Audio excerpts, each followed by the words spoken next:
말씀 시편 42편 1절에서 11절까지 보겠습니다. 시편 42편 1절에서 11절까지입니다. 시편 42편 1절에서 11절까지 한 절씩 교독하도록 하겠습니다. 제가 먼저 1절 읽겠습니다. 목마른 사슴이 시냇물을 찾아 헤매이듯이 오 하나님이시여 내 영혼이 주를 찾아 헤매입니다.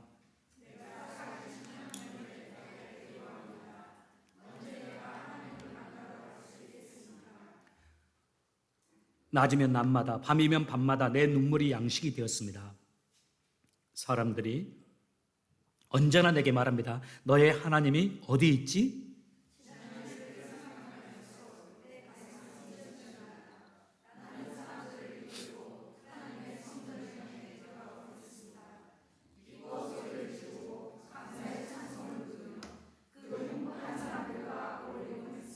오 내 영혼아 어찌하여 슬퍼하는가?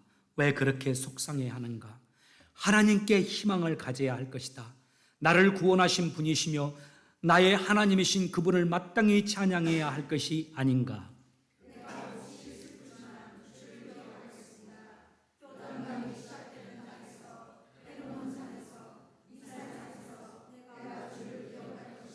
주의 폭포수가 큰 소리를 내며 떨어지듯이 어렵고 괴로운 일들이 계속 나에게 찾아옵니다. 주의 파도와 물을 부수며 파괴하는 소리가 나를 둘러덮고 있습니다.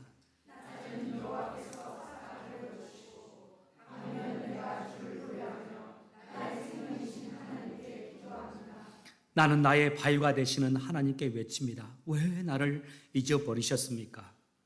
왜 내가 슬피 울면서 돌아다녀야 합니까? 왜 원수들 때문에 괴로워해야 합니까?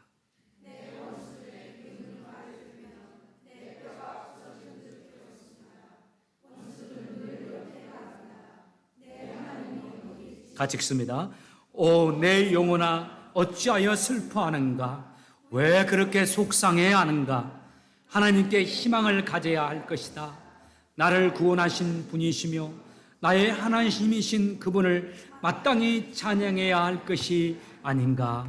아멘. 예, 자리에 앉으시기 바랍니다. 오늘 보면 시편 42편을 읽을 때마다 제 마음속에 떠오르는 한 분의 장로님 계세요. 이분 장로님 이름 언급해도 괜찮을 것 같은데, 제가 수원에 있었던 교회에서 섬겼던 그 교회의 장로님 송기환 장로님이란 분이 있습니다. 제가 참 마음으로 존경했던 장로님입니다. 이분이 정말 열심히 주님을 섬기는 장로님이었어요. 열심히 섬길 뿐만 아니라 장로님으로서 정말 겸손하고 신실한 분이었습니다. 그래서 모든 성도들, 제가 알기로는, 그리고 모든 교육자들이 다 그분을 존경하고 닮고 싶어 했어요. 그런데 그 장로님에게 예기치 못한 일이 생겼습니다. 아직 그 장로님이 50대 초반이었는데 아직 제 나이 정도 되었을 거라고 생각해요. 그 장로님에게 치매가 왔습니다. 그래서 직장 생활도 할 수 없게 되었어요. 치매가 갑자기 와버렸으니까. 그로 인해서 그 장로님의 아내였던 K 집사님, 강 집사님이 그 남편을 책임지고 가정을 책임질 수밖에 없는 상황이 되었습니다. 그 강 집사님의 도움이 없이는 그 장로님이 어떤 일도 일상생활도 할 수 없는 지경에 이른 겁니다. 지금은 조금 맞벌이가 많아진 시대 아닙니까? 그런데 제가 그때 결혼하기 전이었으니까 한 7, 8년, 한 30년 가까이 된 전의 시절인데, 그때 맞벌이를 하지 않은 때였기 때문에 그 장로님이 직장도 나가지 못함으로 인해서 일어나는 그 가정의 어려움, 어떻게 되리라는 거 여러분 짐작할 수 있죠. 그래서 그때 우리 모든 성도들이 그 장로님을 위해서 간절히 기도했습니다. 회복시켜 달라고요. 장로님들 다 열심히는 하죠. 그러나 그분의 인격이나 그분의 삶이 모두에게 존경받기는 어렵습니다. 그분도 인간이니까. 그런데 이 장로님은 워낙 좋은 분이라서 열심히도 할 뿐만 아니라 인격적으로도 정말 완성도가 높고 성품이 좋은 분이라서 모두가 다 정말 한 마음으로 가슴 아프게 또 하나님께 회복해 달라고 기도를 했거든요. 당시 자녀들이 3명이 있었습니다. 딸 2, 아들 1. 다 중고등부 학생이었어요. 남편의 편이 상황이 그러다 보니까 그 가정의 몫이 다 그 강 집사님의 몫이 되었습니다. 남편을 보살피는 일, 가정 경제를 책임져야 하는 일, 자녀를 양육하는 일, 정말 그 집사님이 힘든 시간을 보냈어요. 건강만 상해도 사람이 힘듭니다. 그런데 건강을 회복하기 위해서 병원 다니고 하기 위해서 필요한 게 우리에게 있죠. 돈이지 않습니까? 건강도 없고 돈도 없어 보세요. 이거 정말 쉽지 않은 거 아닙니까? 이제 돈도 없고 건강도 어렵고. 그래서 집사님이 간병인으로 이제 병원에 취직을 해서 시간 내서 간병인으로 일하면서 돈을 벌고, 남편도 이렇게 또 어디 맡겼다가 데려왔다가 이렇게 하면서 애들 챙기면서 살았어요. 그 집사님에게 삶의 무게 정말 무거웠을 겁니다. 그리고 그 집사님 불안 속에서 살았어요. 제게는 참 그때, 지금은 좀 괜찮을 건데 그런 상황을 본다면 20대 초반인 저에게는 참 충격이었어요. 왜냐하면 하나님을 신실하게 섬기는 사람이 고통을 당하는 것을 보면서요. 당시 저는 하나님을 신실하게 섬기는 사람들은 고난을 좀 안 당할 것 같은 이 신앙적인 생각을 가지고 있었거든요. 그런데 우리 교회에서 진짜 누구가 탑이냐 그리스도인으로 하면 그냥 느낌이에요. 목사님보다 그 장로님이 더 이것 같은데 그 장로님이 고난을 당하는 것을 볼 때 제게 좀 어렸을 때 충격이 되기도 했어요. 모두에게 존경을 받고 하나님을 사랑했던 그 장로님이 당하는 고난. 남 부러울 것이 없는 중산층 정도 됐거든요. 평안하고 행복하게 살았는데 그 남편의 질병으로 인해서 가정 전체가 흔들리게 돼버리는 거예요. 여러분, 이런 이야기 들으면서 어떤 생각합니까? 이 송장로님 같은 정도의 경우가 아니라 할지라도 대부분의 사람들이 이렇게 남 모르는 고통을 경험하면서 사실 살아가고 있습니다. 다른 사람들이 보기에는 아무 걱정 없는 삶 같지만 이곳에 있는 여러분들 대부분이, 그리고 저도 말할 수 없는 여러 가지 불안과 걱정을 가지고 살아가고 있어요. 겉은 이렇게 화려하지만 마음속에 누구도 알지 못하는 상처를 가지고 불안해하면서 살기도 하잖아요. 이런 불안과 절망의 늪 속에 살아가는 우리들에게 오늘 시편 42편의 말씀이 얼마나 공감이 되고 또 은혜가 되고 위로가 되고 힘이 되는지 몰라요. 오늘 본문 먼저 42편의 저자가 자신의 심경, 자신의 마음을 이렇게 표현해요. 개역 개정의 시편은 더 좋은 것 같아요.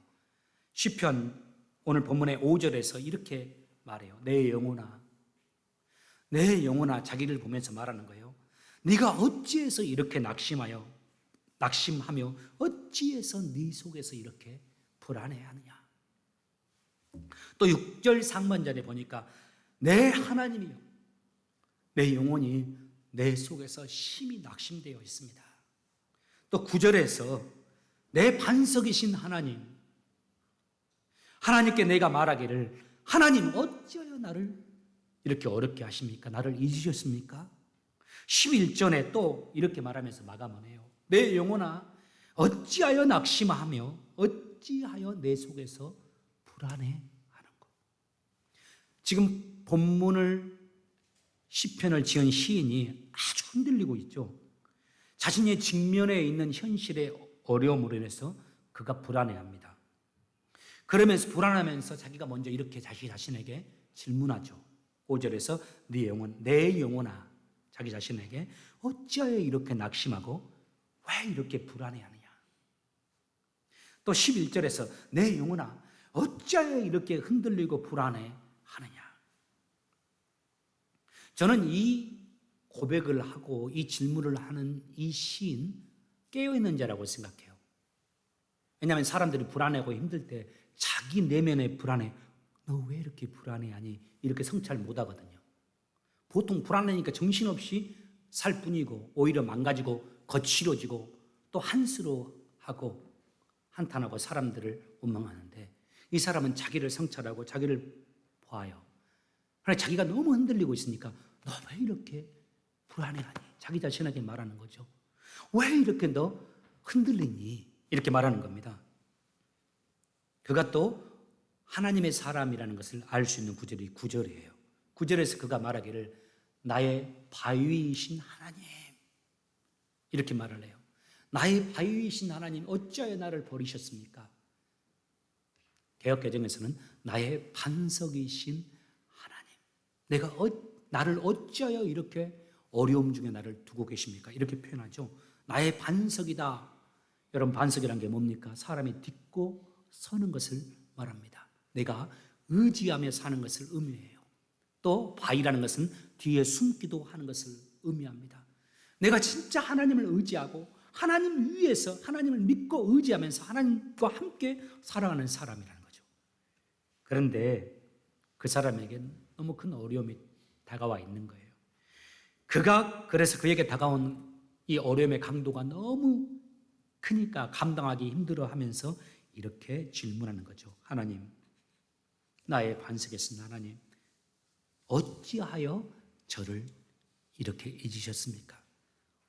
왜 하나님 내게 이렇게 슬픈 노래를 부르며 살도록 하십니까?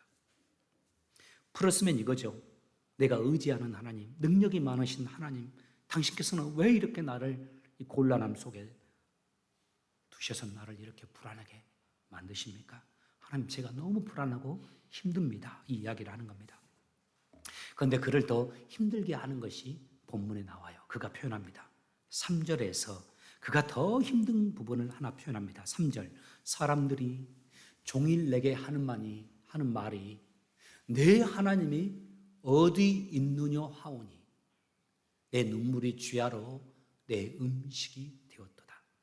10절에서 내 원수들의 비웃는 말을 들으면 내 뼈가 부서지는 듯 괴롭습니다.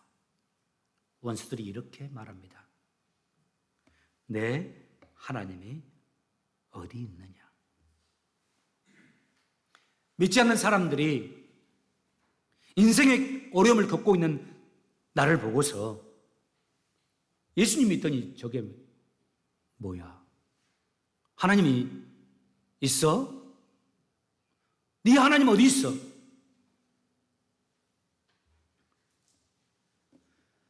아까 말씀드린 그 강 집사님, 남편이 그런 상황이 되었을 때 그 집사님과 잠깐 이야기했던 그 이야기를 잊을 수 없는 게 오늘 시편의 내용과 딱 매칭이 되기 때문에 잊을 수 없는데 그 집사님과 이야기를 하는데 그 집사님이 그런 이야기예요. 너무 힘든데 삶이 더 힘들고 걱정스럽고 무서운 곳이 있다고.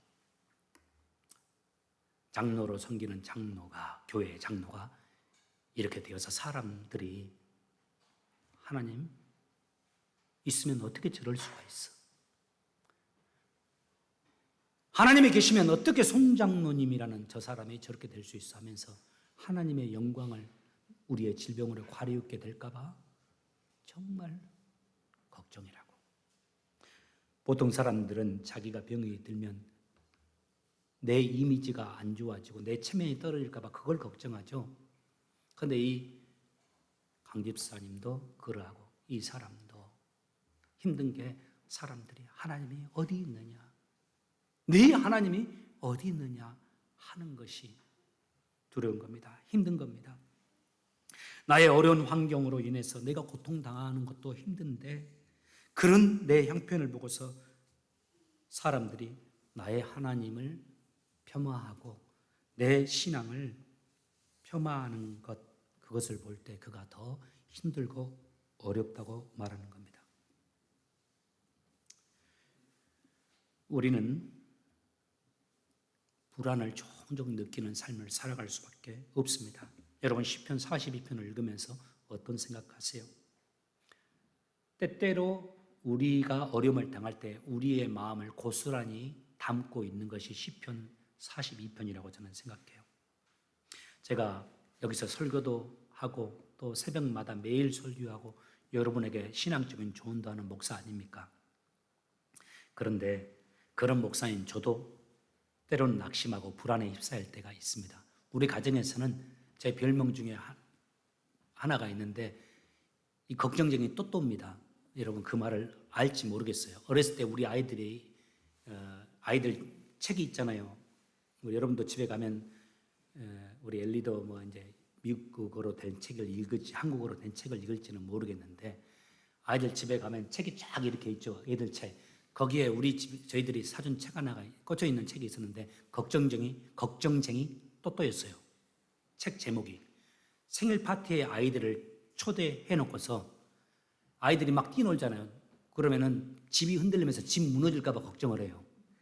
그러면서 몇 가지 걱정하는 거를 이렇게 적어 놓으면서 걱정하지 마라 이런 교훈을 주는 책이었는데 그 제목이 걱정쟁이 또또였는데 걱정쟁이 또또라고 우리 집에서 저를 불러요. 오늘 아침에도 제가 오면서 우리 감사를 교회에 조금 못 오게 해야 되나 막 이런 비슷한 말을 했어요. 왜 그러냐? 우리 감사가 지금 현재 같이 학교에서 공부하는 애가 중국에 가깝게 있으면서 공부하는 애가 요즘에 또 중국에 폐렴 조금 유행한다고 하죠. 중국에 하니까 그것도 그쪽하고 조금 연락이 돼가지고 또 혹시 옮겨왔을까봐 그래서 감사가 기침을 좀 하더라고요. 그래서 제가 이거 옮긴 거 아니야? 그랬더니 또 나왔다 그렇게 저한테 이야기를 하더라고요. 저도 불안이 많습니다. 이 작은 일에도 걱정이 하고 이것은 뭐 내 삶 속에 일어나는 조그만 큰 일이 있으면 보통 사람들은 아무렇지 않아도 저는 조금 불안을 느끼는 스타일입니다. 우리에게 다가오는 내게 불안이 다가왔을 때 저는 저의 의지를 작동시켜서 그 불안을 몰아내기 위해서 애를 쓰죠. 그럼에도 불구하고 그 불안을 몰아내지 못하고 내가 힘들어할 때가 있습니다. 여러분 목사가 불안하다니까 이상합니까? 저도 미래 때문에 때로는 건강 때문에 때로는 자녀 문제 때문에 자녀를 놓고서 불안하고 걱정하기도 합니다. 불안해하는 사람은 믿음이 없는 것일까요?